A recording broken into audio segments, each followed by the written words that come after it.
nag-emerge ay nagsimula.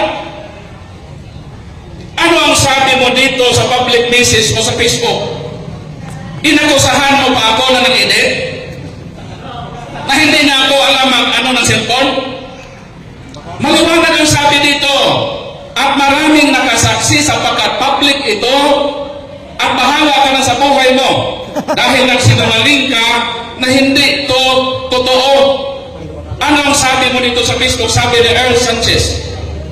Marami po naka-screenshot dito. Sinabi mo, diha na bitaw ang RCC na nagsugod na 313 AD Bagyo.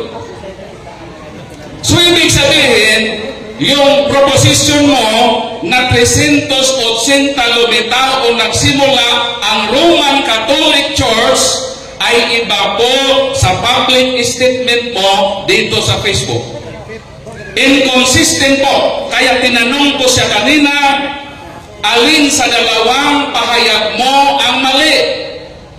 Sapagkat talagang mapaamin sa kanina kung hindi niya dinideny yung public message sa Facebook.